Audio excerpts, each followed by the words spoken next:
You remember that the first Genesis creation story ends in God rested on the seventh day because God was pooped. 6 days of hard work, God didn't even go to the office.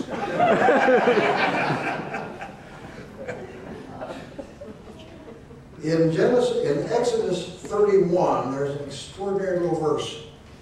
This is the part of the Bible which people quit on when they decide to start Genesis and read it through. Can't get through that.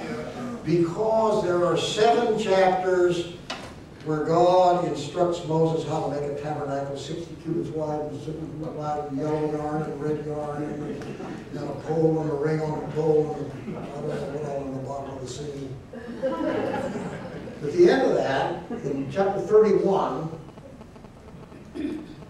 God says to Moses, tell them to keep the Sabbath. If they don't keep the Sabbath, they're going to get killed, he says. And then in verse 31:17, it says, you shall keep the Sabbath as God kept the Sabbath, and our translation says, and was refreshed. Now I want to tell you about that word refreshed. In the Old Testament, the Hebrew word for soul, bless the Lord, O my soul, is nephesh. It's a noun that occurs many times. It ought not be translated soul, but that's how we translate it. Bless the Lord, O myself. There are only 3 times it's a verb. This is one of the 3. So it ought to be translated, God was re-souled. God got God's soul back because God was depleted. That's why you need the rhythm of the Sabbath. It is a cessation from production and consumption in order to get your depleted life back. It is impossible, is it not? It is impossible to imagine Pharaoh taking a Sabbath. He was too busy watching the monitors of the brick quarters. It's impossible to imagine anybody in Egypt taking a day off. It's impossible in the market economy. For God's sake, people do email on their phone during the sermon. Or check the markets. Well, the markets are closed except in home market. I don't know. 24/7 with email and iPod and cell phones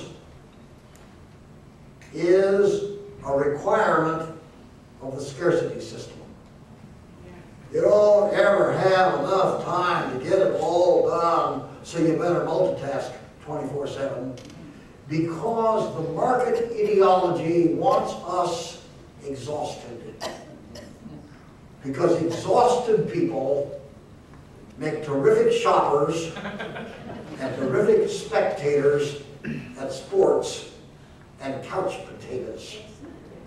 Exhausted people do not make for transformers in the community. Rested people are dangerous people.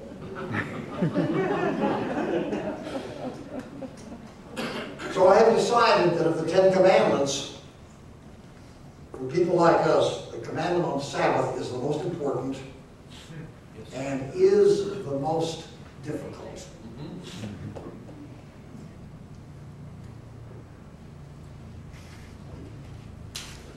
So I mean to suggest that creation faith, doxology, and Sabbath are profoundly subversive, covenantal, neighborly practices that are acts of resistance against the scarcity